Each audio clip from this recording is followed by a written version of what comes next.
Aaron, would you like to introduce our speaker? Sure, thank you. Um, so I would like to introduce Kathy Posey from Montgomery County Overdose Prevention Endeavor. Um, Kathy and I got to know each other as, I guess, kind of part of a club nobody wants to belong to.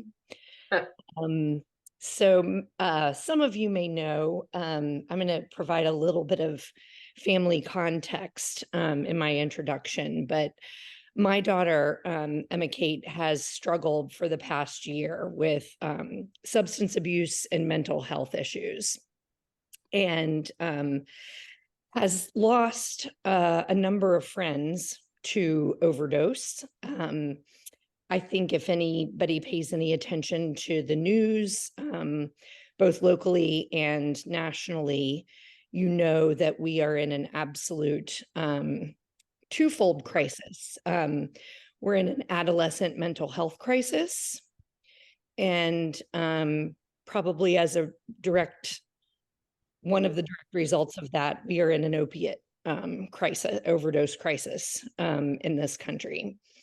And Kathy, along with four other moms who lost sons to overdose, started an organization, a grassroots organization to try to end overdose, starting in Montgomery County here in Texas, but it is growing, this effort. And we have worked together on a couple of different things. I, with another, as a mom and along with three other moms, have started kind of a social support group for moms of teenagers who are in the process of substance abuse recovery.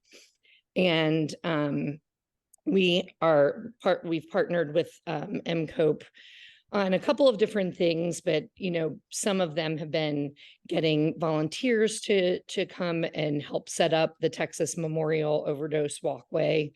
And the most recent thing we've done is attend and have a table at the Montgomery County Overdose Prevention Endeavor's Overdose Awareness Day this last Sunday at Woods Edge Community Church. So I'd love for you all to hear what Kathy has to say.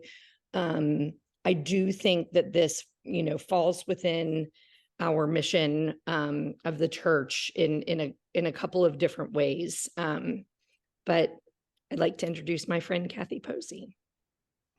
Thank you. It's been a pleasure to meet Erin, and she just about made me cry because I think about my past. So anyway, MCOPE was started by four moms, and we met at a GRASS meeting, and GRASS stands for Grief Recovery After Substance Passing. And so it's a national organization, and we have chapters all over the United States and also in Canada. There's just two chapters here in Texas, one in Dallas and one in the Woodlands.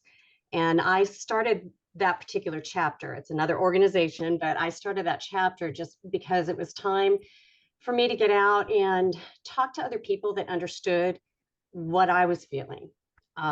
There's a lot of, a lot of churches have grief share. A lot of other organizations are out there, and they have different types of grief meetings. But when you're dealing with substance use, it's a totally different grief. It's a totally different death. And so I started that. And through that, I met three very lovely women who also lost sons. So I lost my son, Josh, in 2017. He was 23 years old. He was a swimmer at the Woodlands High School, and, great kid, smart. He got a scholarship to go over to University of Arkansas for college. But unfortunately, around his junior year, he started dabbling in some alcohol and drugs. Like most kids, you think, pot and alcohol, and that's really all I thought we were dealing with. And unfortunately, I found out a few years later there was a lot more to it.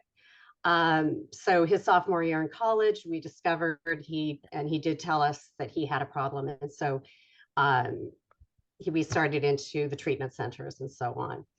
So about 4 years later, after that, he passed away from an overdose, heroin and meth. It was right before fentanyl. He had actually had an overdose with fentanyl, but fentanyl wasn't as prevalent as it is now because it's in all of the pills that are out there right now.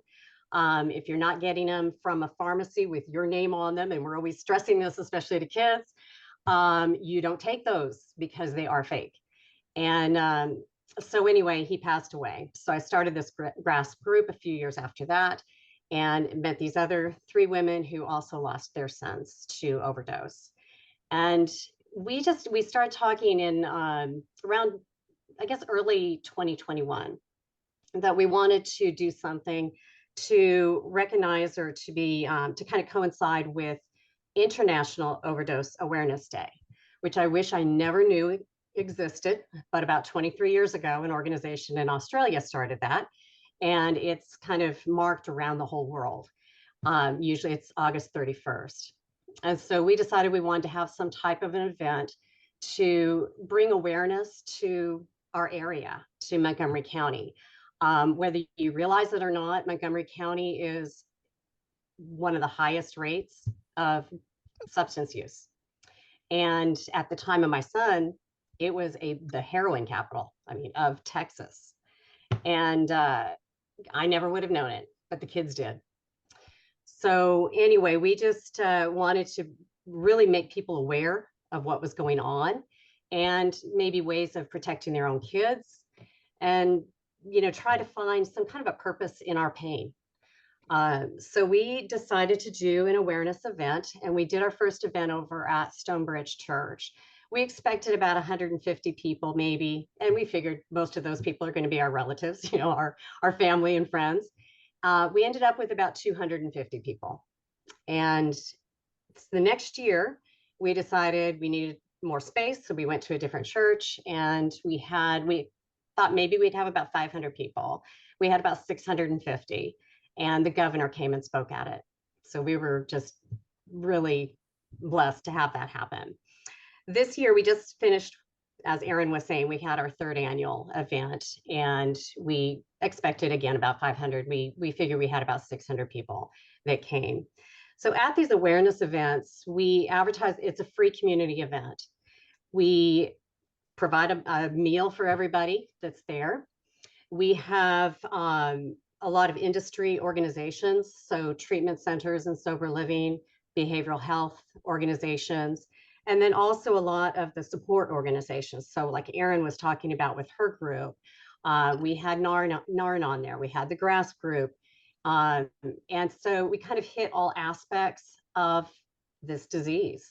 So helping people that have suffered a loss like I have, people that are dealing with a child like Erin is right now, and also just people that don't even know much about it and aren't aware, so that if they do find themselves in a situation like ours, they know maybe some ideas of where to go, who to call on, and so on. Because I know that I was completely lost. When my son came to me and said, well, I kind of discovered, and then he came to me and said, yes, I have a problem, and I know, and I'm not quite sure what to do with it. I was, deer in the headlights. I had no idea what to do. Fortunately, I knew of one counselor, and I called him and said, what do I do? And he said, okay, call, this organization, the park, they have an IOP in the Woodlands. And so he went there. But I was also, it was a very tough thing to deal with because of the stigma that's out there.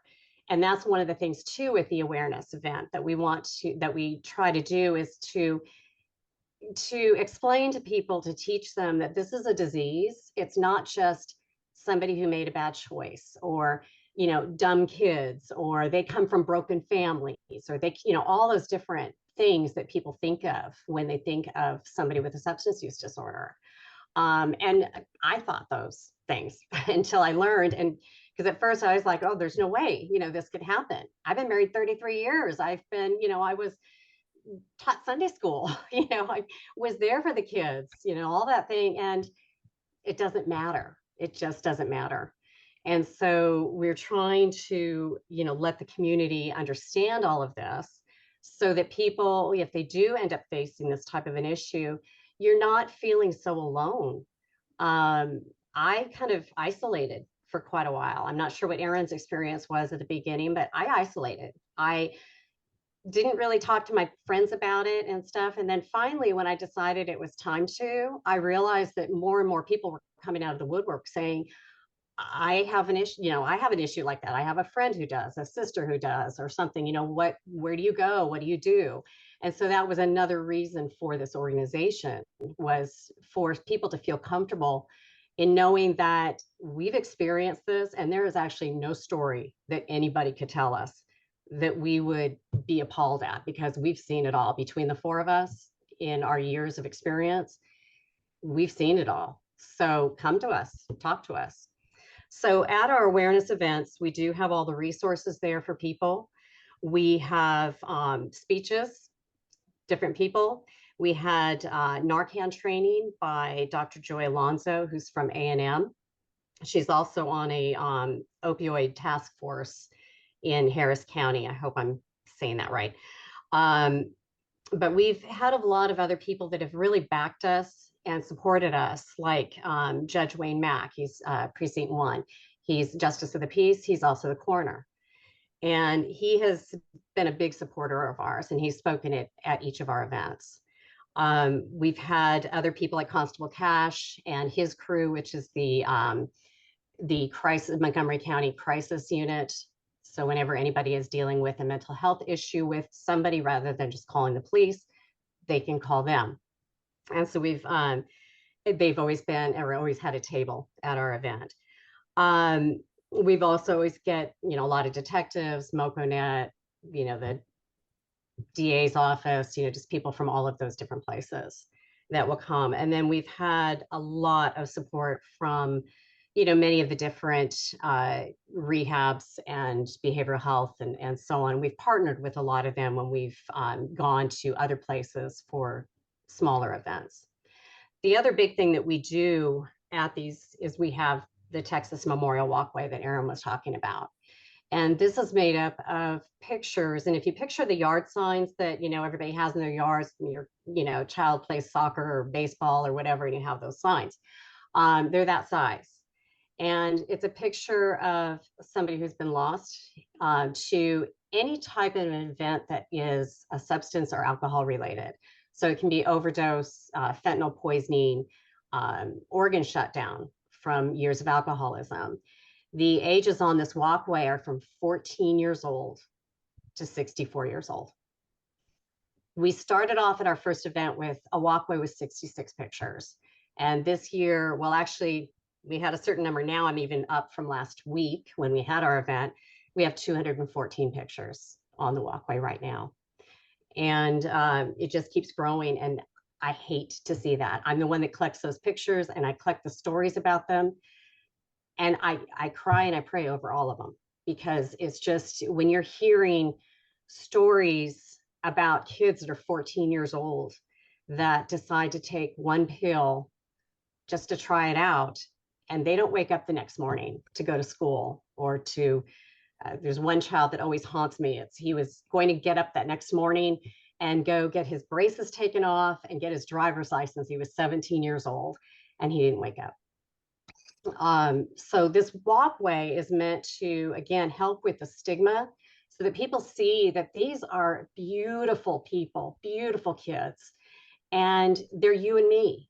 You look at the stories that are written about them, and they're athletes, they're musicians, they have pictures with their dogs, they loved going to see grandma and making cookies with them. And I mean, just all the stories that you hear are just, they're heartbreaking to know that they're no longer here. So that's our Texas Memorial Walkway. So those are the big main things that we do at these annual awareness events. So after our first year, we decided to become a nonprofit so that we could, do a little bit more. And so in January of 2022, that's what we we did. And we established ourselves with 4 pillars. So it was awareness, education, prevention, and remembrance. So I was just talking about the remembrance part with the walkway. And as far as the awareness, the education, the prevention, we do a lot of different things. So besides the big event, we also will go in and do Narcan training. So we have one nurse that's one of the 4 moms. She's a nurse. And there's 2 of us that have been trained by Dr. Joy Alonzo to be able to do Narcan training. And we'll give out the free Narcan once they've done the training with us and they know how to use it. I'm not sure if you've followed any of the news lately, but Narcan is now becoming an over-the-counter medicine. So, which is awesome that anybody can get their hands on it, but it's still going to be about $45 for a box of it. So we're able to get our hands on some free Narcan, and we will give it out for free once we've done the training. We also talk about safe prescription and over-the-counter medicine disposal, so it doesn't get diverted. At least 3 of the 4 of our kids started on the harder drugs because they would steal from people's medicine cabinets. And so we talk about locking them up, and anything that you're still using, keep them locked up. There's still a lot of over-the-counter medicines that can be abused. And so we, talk about those and locking those up too, and then how to dispose of them safely after you're done using them and how important that is to do. So they don't just end up in the trash can where somebody else can divert them into, something else. We have partnered with the University of Houston. There's an organization within them that gives out free Datira, which is a company that does the pouches and packets for disposal so that you can put your pills in those and then put them in the trash, and they get disintegrated. So nobody can repurpose those. And also it makes them safe for, being in the landfill and stuff. And we give those out for free also when we do any type of a program.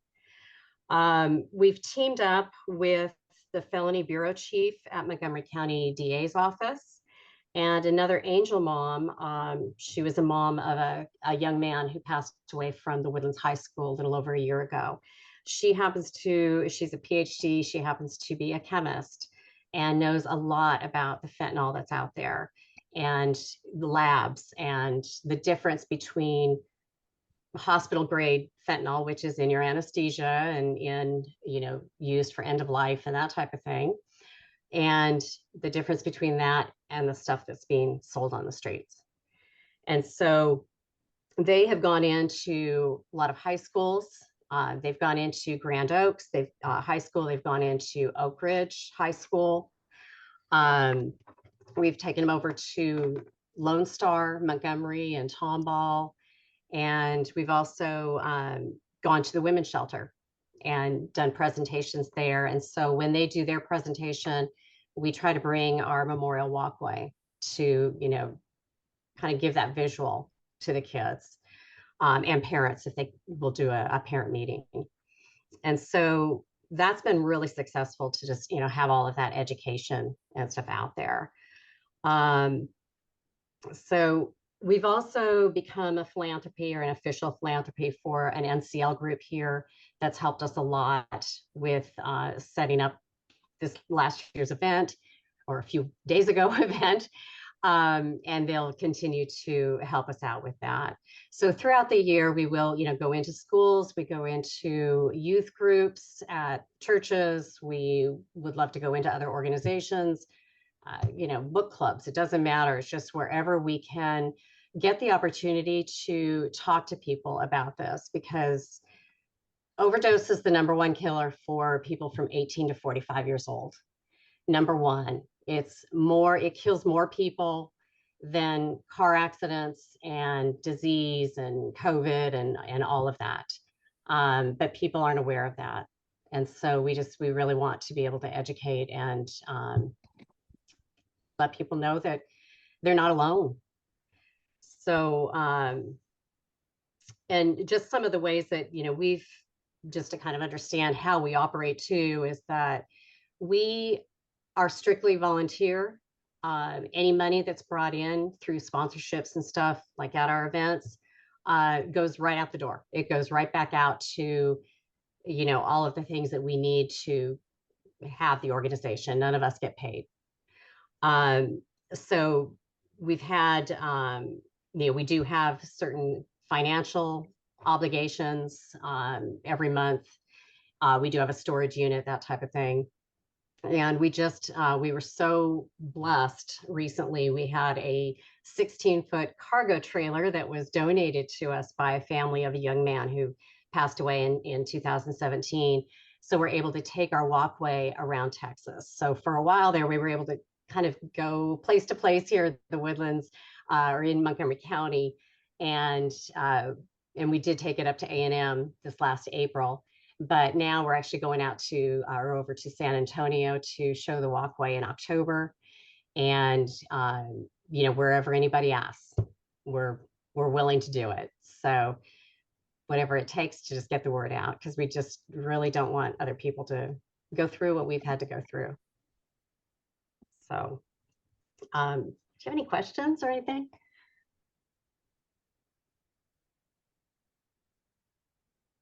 I just wanted to say thank you for sharing the story, your story, but also the story of MCOPE with us.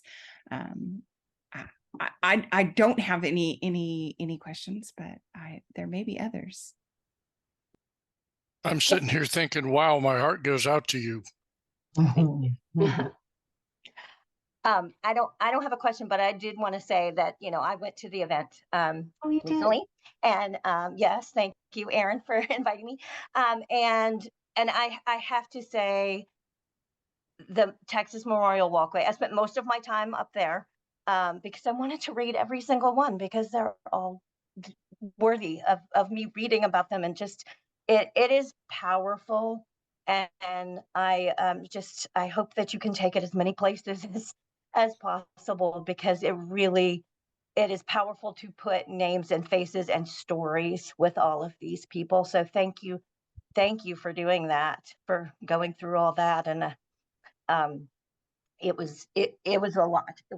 But I really am thankful to know the information now. So and also the Narcan training, that was really good, and I wish everybody would do that. Everybody needs to. That's something with the Narcan. First, I'm going to go backwards though and just say, Kristen, I thank you for saying all of that. I actually heard from a mom who had lost her son this last October, and he's on the walkway. So she was going through the walkway and she had noticed a lot of people stopping and they were reading every story. And it just really touched her heart to know that, you know, not only were the family members going through the walkway and finding their loved one and taking pictures and so on, but that there were people that didn't have a loved one there that were taking the time to read about their child. And that is just something that, you know, it's very heartfelt. So thank you so much. And as far as the Narcan training, everybody should have Narcan in your purse, briefcase, wherever, in your house. Whether you have kids or grandkids in your house, it doesn't matter, carrying it with you. And that's another thing that, you know, with this whole prevention, that is so important to understand. Because does anybody know, besides the home, does anybody know probably the number? I've read this before, the number one place where people will overdose, right, other than their home? No. Fast food, restaurant, restrooms. Wow.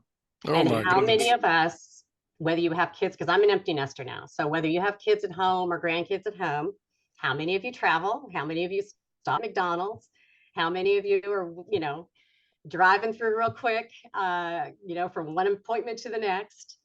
That is one of the top places. And so having Narcan on you, I carry it with me everywhere I go. I have it in my purse. I always have 2 doses. Very, very important to have. Can you, Kathy, a question does come to mind.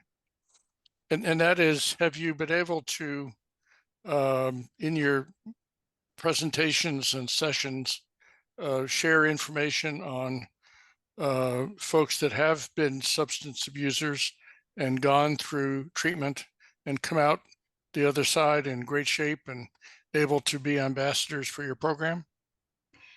Well, there's the two speakers that we had this year are both in recovery themselves, not due to us or anything, but they have been in recovery for many, many years. And one is now a counselor in LCDC. The other one has a nonprofit called Rock Bottom Hope, where they talk to people, help them through. Actually, he's helped many of my friends with their kids, helping them find their way. But yes, so those are, we try to present that in our awareness events. So the speakers and so on, people we've talked with Erin about EK and, working with her. And so we do try to talk about every aspect of it to reach every person, every type of person, I'll say, for lack of better words. But whether it's somebody who has lost somebody, whether somebody is going through it right now with a loved one, whether they themselves are, or maybe, just to have information, because you never know when a friend might need it. Good, thank you. I would like to talk, am I on? I would like to talk to you more, Kathy, about this. Our evangelism team is trying to reach out to the public, especially with people with children, whether it's grandparents or, parents or whoever is taking care of kids. We're trying to reach out in different subjects. And I just think this would probably be a wonderful subject for us to go out to the public to talk about. So if it's okay, I would like to, contact you or Erin also, and see what, we as a church could do, not only for our own congregation, but for others, that are out there that may not have heard about this or heard about it and thought, oh, now I wish I would have gone, type thing. So, yeah, if you guys would not mind, I would love to, talk to you about that, because I think it's a very important thing that we look at. Amen. Let's use our community exposure and location and facility to help. Absolutely, Mary Jo. Yes. So, okay, I will definitely contact you. Great, thank you. Erin, I see you were trying to jump in a couple of times. And Yeah. No, I was just gonna say, and I'm talking to the least judgmental group of people I know, but I do want to emphasize, I think that Kathy and her group have done more to reduce the stigma of substance abuse disorder in our area than any other group I'm familiar with. And I think that is, she touched on it early in her presentation, but the importance of doing that, I think, is so key to then the prevention aspect of it. I was, lucky enough to encounter some people who had already dealt with teenagers in recovery, but like Kathy said, I was completely at a loss about what to do, and I was embarrassed. And sorry, Freddie, you're not embarrassed ever. He's sorry. joining. Yes. And seeing the respect and the cherished nature of not just the angel souls that we're remembering, but promoting recovery and the help that can be given, especially, we're really kind of lucky in our area that we are such a hub of medicine and help. We do have resources around, but just reducing that stigma and bringing this absolute crisis to as many people as they can. I think they've been immeasurably influential. And they've got so much more that I know they want to do. Definitely. We've partnered with a group, Open Door Mission, which is an organization in Houston, and they work with men, and it's a free rehab, and they've been around since I think it was 1954, so it's a good one. But they're doing a symposium down in Galveston at the end of September, and there's a lot of people that are going to be speaking, and they're going to have everybody from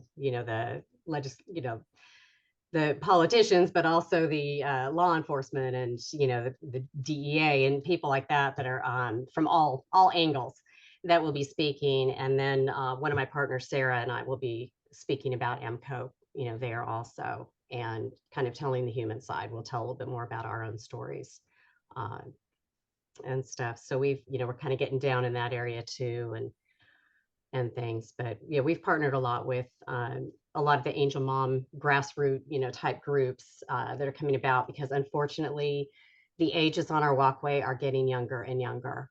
And because the people just don't realize, and the kids, really don't realize what's out there, what they're getting, what they're putting in their bodies. And it's very different nowadays. Even pot is different today than it was, when I was in high school. It's a much stronger, and it's just very different. So anyway, we're just trying to get out there and teach people and let them know not to put their head in the sand and think never my child, because I thought that. And here I am talking to you today without one of my sons. So doesn't matter, it affects everybody. Kathy, I've got a question for you. I know you mentioned you did some stuff with the Women's Center. Do you reach out to the less affluent areas in Montgomery County? I'm particularly aware of Eastern Montgomery County because I raised my children in Kingwood, and I know there's some really remote areas that are underserved over there. We were asked by them to come in and do Narcan training, and also do the talk with the DA, with the Felony Division Bureau Chief. And so we came in and did that presentation, and we did the Narcan training, and we also gave out the Datira there, but we had been asked to come in. So one thing is, we are a very small group. We are 4 women, 3 that have full-time jobs outside the home, and then putting in the hours for this. So we're hoping that we can start adding a few more people and be able to do a little bit more of that, where we're actually doing the outreach. So most of the people that we have talked to, or schools and things that have brought us in, they have reached out to us because they've either heard something, or they went to one of our big event, and just heard about us that way, or through word of mouth, or they've gotten on our Facebook page, or that type of thing. So ideally, I do want to start going out and actually, kind of cold calling in a sense, finding out where those needs are and what we can do to help them. We do get people that will call us that are maybe some of our sponsors, and they might tell us some areas or get us into something where we're able to do some of our Narcan training, or show the walkway or something like that. So eventually we do want to have somebody that's their sole job, is to go out there and try to, but we are open to working with anybody. Yeah. Thank you. I'm not sure if that answered your question, but it's the best I can do. Yeah, no, that's fine. Thank you. Thank you. Aaron, I'd say to you, thank you for bringing this to us tonight. Just know we're here for you too. Thank you. Definitely. I do know that. Thank you. Definitely.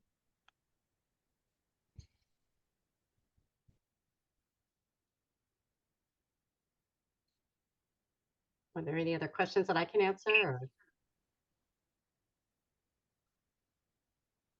I think this was great, Kathy, and I appreciate you doing this for us. It's opened my eyes, definitely. Definitely. Amen. I just feel grateful. we're going to continue. For joining us, Kathy. We'll, I'm sure will be several of us contacting you in the near future. Okay, that would be great. And if you ever think about even just having us come in and talk to your youth, we'd love to do that, and the parents and stuff, get some Narcan in their hands and things. We would love to do that. Definitely. All right. We need to have some at church too. Yeah. You do, Yeah. Yeah, tell our safety group. yeah. Every place should. It's Just in case. if I can close on one thing with the Narcan, and this is how important it is. And this is a personal story. It's my son's story. At the very, when he passed, well, when he overdosed in his car. And it was on a one street, it was in Austin. It was just a one street, dead ended into where the river is downtown. It was right next to the convention center, next to the Van Sant Hotel. There was a lot of construction around there. And about 7 in the morning, the person who does the parking in that area saw that he didn't have a parking permit. He's parked there. And so he looked in the car and he saw my son slumped over. Now, not just slumped over, but slumped over the side, over the console, over into the passenger side and not moving. And his thought was, he's probably just sleeping one off. Now, this is a Tuesday morning, just sleeping one off. I'll go check. I'm going to give him a ticket, which he wrote and put on his window. And he walked off and he said, I'll go back and check on him some other time, later if I have time. So about 7:30, another man went by. He was a construction worker. He saw him slumped over too. Again, kind of thought, yeah, he's just sleeping one off, walked away, went on to work. About 11:30, that same person came back to get something out of his car and he noticed that he hadn't moved. And then that's when he called 911. And I think, what could have happened? I don't know if he was already gone at 7 in the morning when that first person had given him that ticket.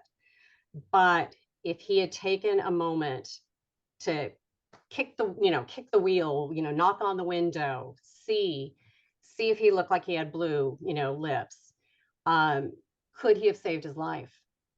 And this probably also wasn't, I know from the police reports, he was a young man. So, he wouldn't have thought to maybe have Narcan in his possession or anything. And this is why I'm always saying Narcan, Narcan, Narcan. Everybody should have it because you just don't know. So, that you might be walking by a car and think it just kind of looks funny that that person may be asleep, but I'm not really sure. That maybe you should check. And if you need to, you can save a life. Be a hero. So talk about the Narcan. All right. So, well, thank you very much. I appreciate your time and would love to work with any or all of you with anything you can think of. Thank you, Kathy. Thank you. Thank you.